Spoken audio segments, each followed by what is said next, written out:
Namoonni Hamster Compatii hanga ammatti maayin godhaa turtan baga gammadan congratulations isiniin jechuu barbaada.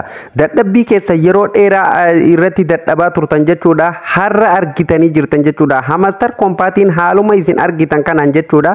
Hasaabuu eegalee jira yookaan gara maallaqatti jijjiiramee jira jechuudha. Total token Hamsterii keessan akkaataa isinitti argatuu dandeessanii fi kunoo hangam akka argattan dadhabbii keessan hanga har'aa Hamster Compatii taap godhuun akkasumallee hirriba keessan dhabdanii halkanii guyyaa yeroo keessan irratti gubaa turtan jechuudha. Hangam takka Hamster Compatii irraa akka argatan jechuudha. Hamster Compatiin guyyaa har'aa lafa nuu kaa'ee jira jechuudha. Hunoo ifa nuu godhee jira jechuudha. Haala isin argitan kanaan amma tookina haganaan argadhe jechuudha. Kanaafuu namoonni baay'een gaddaa jiran jechuudha. Hamster Compatiin namoota baay'ee gaddisiisa jira yeroo ammaa kana. Waan guddaa irraa arganna jennee eegaa turre Ewurooppii akka addunyaatti waan guddaan irraa argamu jedhamee eegamaa ture garuu bakka san hin geenye jechuudha. Kanaafuu mee isinin argisiisa hundaanuu baga gammadan haati kaattu haguddattu waan daladan arguun waan guddaadha jechuudha. Sobarraa bilisa ta'ee xiqqaatus waan daladan isinii kennuun isaa waan guddaadha jechuudha. Kanaafuu mee isin argisiisa namoonni haaraa taatan chaanaala kanaaf subscribe godhaa maatii keenyatti dabalama. Viidiyoo like godhuu hin dagatina. Jalqaba irratti gara telegiraama keessanii keessa deemtanii Hamster Compatii keessan keessa ni seentu jechuudha. Yeroo keessa seentan jechuudha daawwattoota kiyya haaluma reefu fuulduratti isin argisiisan next godhaatuma dhuftan jechuudha. Calculate godhee inninu isinii fida jechuudha. Yeroo haala kana inni isinii fida jechuudha. Airdrop iddoo jettu tanarratti kilik ni gootu jechuudha. Airdrop irratti yeroo isin cuqaastan haala kanaan isinii dhufa jechuudha. Daawwattoota kiyya kaleessa kun hin jiru jechuudha. Amma kunoo haala isin argitan kanaan asirratti maal akkan andalage hundaayyuu lafa naa kaa'ee jira jechuudha. Total Hamster jedhee jechuudha. Amma waliigala waan andalage tookina hanganaan argadde asirra naaf kaa'ee jira jechuudha. Hamster Compatii irratti akkuma beekamu kana dura isin gorsaa ture Prophet Parahorii keessan guddifadha yeroo hedduu irra deddeebi'ee kan isin jedhaa ture. Kun ogaa tokkoffarratti Prophet Parahoriidha kan nuuf hasaabamaa jiru jechuudha. Hanga ammatti kun haala waan an argadde asirratti ilaaluu ni dandeessanii isinillee keessa seentanii haaluma kanaan ilaaluu ni dandeessanii jechuudha. Claimid ka jedhu immoo zeeroodha jechuudha. Ammallee claimid hin taane jechuudha. Akkasumallee next unlock ka jedhullee kun asirratti meeqa akka ta'e ganaa jechuudha. Fakkeenyaaf kunillee nama next unlock ganaadha jechuudha. Kan amma booda ganaa next ta'uu jechuudha. Step ganaa kana booda ni ta'anu jechuudha. Akkasumallee jala kanatti illee yeroo gadi buutan jechuudha. Unclaimed ka jedhu ni argattan ganaa kan claimed hin ta'in jechuudha. Kunillee nama ganaa claim hin taane jechuudha. Gubbaa kanarratti immoo total Hamster kan jedhu kuni Hamster tokenidha jechuudha. Fakkeenyaaf meeqan argadde 240 argadde jechuudha. Inuma bareedaan argadde beekadhagaa kuni sirriitti bareeda argadde. Namoonni keessaafuu namoonni ijoolleen Itoophiyaa jirtan rabbi obsa isiniif haa kennuun isiniin jedha jechuudha. Maaliif fakkeenyaaf nuti waan Itoophiyaa keessa hin jirreef hanga kana nuuf kenne malee namoonni Itoophiyaa keessa jiran ijoollee baay'ee kan viidiyoo irraa dalagaa jiraniif akkasumallee keessaan natti erganillee nin arga jechuudha. Prophet Parahorii miliyoona 5 qabna garuu dhibba takkaa'u nuuf hin hassaabne 58 tuqaa wayii 60 tuqaa wayii 70 tuqaa wayii akkas nuuf hassaabe maali kun rakkoo maalirraa jettanii kan na gaafattan jirtu jechuudha. Kuni waan godhamu hin jiru haala onlaayina biyya keenyaati jechuudha. Kuni biyya waliin deema waan ta'eef waan ni godhamu hin jiru jechuudha. So kiyya kana fakkaatu jechuudha daawwattoota kiyya tookina 240 naaf kenne jechuudha. Asirratti oduu gaddisiisaa tokkollee nan qaba jechuudha daawwattoota kiyya. Namoonni akkaawuntii lama fayyadamaa jirtan jechuudha. Malti akkaawuntii namoonni fayyadamaa jirtan Hamster Compatii bilbila tokkorratti lama fayyadamaa jirtan rabbi obsa isiniif haa kennu. Waan tokkollee hin argattan jechuudha. Tookina tokkollee hin argattan mallattoo raajifannoo haala kanaan gubbaa kanatti isinitti dhufe barreeffamni immoo kanaa miti jechuudha. Yoo barreeffamni keessan jechuudha haala kanaan of chain deposit to Binance OKX akkasumallee Bybit and walletii in Telegram are closed ka jedhu kun yoo isiniif dhufe jechuudha baay'ee gaariidha baga gammada yoo kun isiniif dhufe jechuudha daawwattoota kiyya tokko achimmatti ban jedhee isiniif dhufaa jechuudha. Kana jechuun gaa airdroppii keessanirraa waan tokko akka hin arganne jechuudha ifaan ifatti isinitti himaa jira jechuudha. Kanaafuu rabbi obsa isiniif haa kennu gaa namoonni akkaawuntii lama fayyadamtan kana durallee irra deddeebiin isinitti himaatiin ture jechuudha. Kana jechuun gaa daawwattoota kiyya amma totaaliin ana asirratti qabu hanga kana jechuudha. Gaafa gara maallaqatti jijjiiramee withdraw godhannu immoo viidiyoo isiniif hin dalaga ammaaf guyyaa 4 tafe jechuudha. Haala isin argitan kanaan guyyaa 4 tafe guyyaa 4 kana ni eegganna jechuudha. Kileem godhuun hin eegalamne jechuudha ammallee tookina garuu hanga qabdan keessatti fakkeenyaaf kan isin gurgurattanillee tookina kana jechuudha. Hamster Compat irratti waan feete yoo daladdanii tookina isinii kennama. Airdrop kamiyyuu tookinatti yeroo jijjiirame gurgurattanii kan isin gurguratuu dandeessan tookina kana jechuudha. Amma tookina 240 kanan gurguradhaa jechuudha. Yeroo inni kileem ta'u eegalee jechuudha. Seteembar guyyaa 26 irraa eegaleeti jechuudha. Kanaafuu isinillee meeqa akka qabdan komentii jalatti naaf barreessuu hin dagatinaa viidiyoo kana ilaaltanii eega xumurtanii. Hamster Compatiin maal irratti nu hasaaba kan jedhu mee isiniin argisiisa. Jala kanatti jechuudha Profit per Hour tokkoffaa irratti Profit per Hour irraa argatuu dandeenya sanirraa nuuf hasaabaa jechuudha daawwattoota kiyya.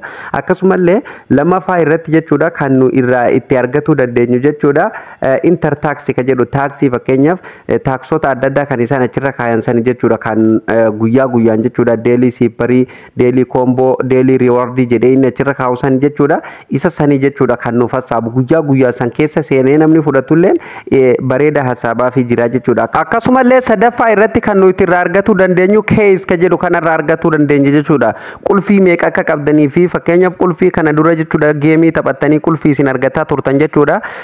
Qulfii hanga isin argattan irratti hundaameeti jechuudha tookiniin kan isiniif kennamu waa sadeen kanarraa jechuudha kan nu argatuu dandeenyu. Inni biraa ammallee waan haaraatu jira jechuudha. Withdrawal ka jedhu kanarratti ni cuqaastu jechuudha. Asirratti yeroo isin cuqaastan duraan fakkeenyaaf asirratti akkaawuntiilee adda addaa nuuf fidaa miti opshinoota adda addaa jala kanatti ni arganna. Akkaawuntii fakkeenyaaf kanneen akka Bybit, kanneen akka Binance, OKX faa ni argattan jechuudha. Jala kanatti Telegram walletii faa argataa turre jechuudha. Amma hin jiru waa lama qofatu jira jechuudha. Kiyya waa lama naa dhufe keessan immoo kana caalaa isin dhufullee hin beeku. Komentii jala na barreessaa kanallee sa'aatii meeqa jedha gana sa'a 100 fi daqiiqaa 45 hafee jedha. Kana jechuun gaafa keenyaa fi guyyaa inni eebbifamu guyyaa isin kileem gootan direct kileem ka jedhu kana jechuudha. Gaafa guyyaa nu kileem goonu yookaan gara gurguratuutti seenu tookina asirratti arganne kana gara gurguratuutti seenu eebbifamee Seteembar guyyaa 26 ta'a jechuudha. Sa'aatii 100 fi daqiiqaa 45 hafee yeroo nama viidiyoo isiniif waraabaa jiru kun ganama keessa akka Itoophiyaatti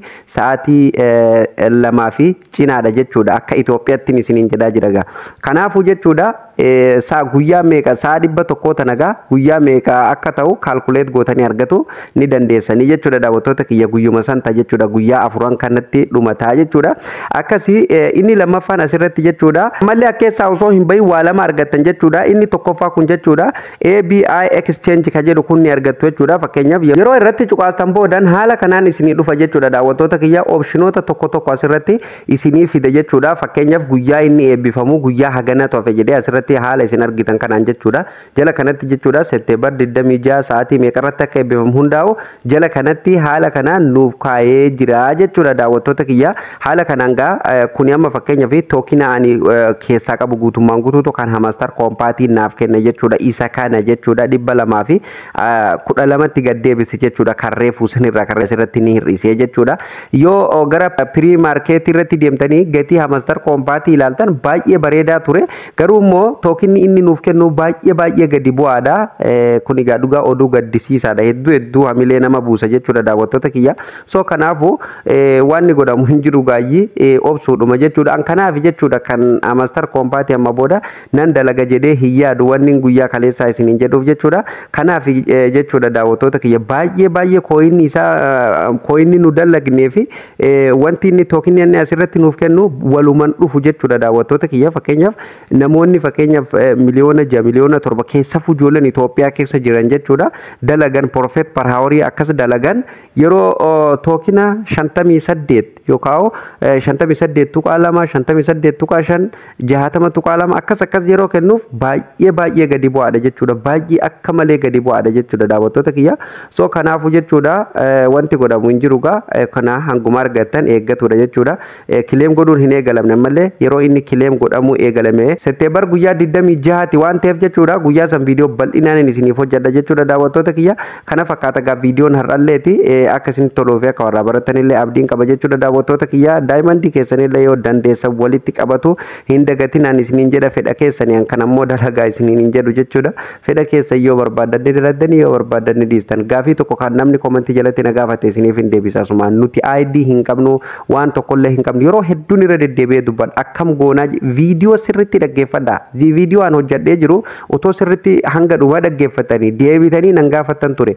Viidiyoo 2 3 al tokko al 2 al 3 irra deddeebi'ee dubban dubbadheetiin jira jechuudha. Namoonni fakkeenyaaf ID kaardii hin qabne, paaspoortii hin qabne hundumtuu telegiraam waalitii keessanii wal qabsiifadhaa jedheetiin isinitti iyyaa ture. Amma fakkeenyaaf duraan erdirooppii iddoo jedhuura ni jira, hin jiru amma bakka dhumatee jira jechuudha. Guyyaa 20 dhumatee ani isinitti himee ture jechuudha. Kanaaf amma booda wal qabsiisullee hin waan dandeessan natti hin fakkaata. Kan duraan wal qabsiiftan qofa fayyadamuu dandeessu jechuudha daawwattoota kiyya. Inni biraa akkamitti hiriyoota keenya irratti erginee gurguratuu dandeenya jettanii kan na gaafattanii fi yeroo fakkeenyaa fi telegiraam waalitii keessanii wal qabsiiftan jechuudha. Dippoosit qofa kan isin godhuu dandeessanii hiriyoota keessaniif ergitan jechuudha. Sana booda hiriyoonni keessan gurguree maallaqa qofa isiniif kennuu danda'a. Waan biraa filannoo tokkollee hin qabdan akkasitti hubadhaa. Yoommoo nama isinii gurgurullee hin qabne, ID kaardillee hin qabne, paaspoortillee hin qabne waan gootan hin qabdanii uffata gurraacha bitadhaatii gadda kanumaan isin jedha. Akkuma beekamu master kompaatiin yeroo ammaa kana nama hunda gaddisiisaa jira akkuma addunyaatti jechuudha. Namoonni waa baay'ee irraa eegaa ture garuu namoonni baay'een itti gaddaa jira jechuudha yeroo ammaa kana. Akka nama milaaciin rifeensa gogogaa namarraa haadetti nurraa haade jechuudha master kompaatiin. Haa ta'u waan nama hundaafuu jechuudha. Kuni gama yoo gara maallaqatti jijjiiramu waan xiqqoota jechuudha. Maallaqa guddaa hin ta'u dhugaa rabbiin laffaatiin keenya yeroo nu asirratti gubnee fi wanni master kompaatiin nuuf kennaa jiru ardii fi samiidha jechuudha. Hundumaafuu mee namoonni tookinii guddaa argatan na beeksisaa mee komentii jalatti. Viidiyoon kana fakkaata. Namoonni chaanaala Oromaan ifaaraa taatan subscribe godhuu hin dagatina. Viidiyoo laayik godhaa. Chaanaalli chaanaala barnootaati isin fayyada. Subscribe godhuu hin dagatina. Namoonni hanga ammaa subscribe hin godhin osoo subscribe hin godhin viidiyoo ilaalaa jirtan jala isaa gasseenati ilaala. Viidiyoo hanga dhumaa keessa deemati waan barbaadan as keessaa ni argattu. Subscribe osoo hin godhin immoo keessaa hin bahina. Viidiyoo laayik godhuu hin dagatina. Akkasumallee bakka isiniif hin galiniif yaada keessan komentii jalatti naaf barreessuu hin dagatina.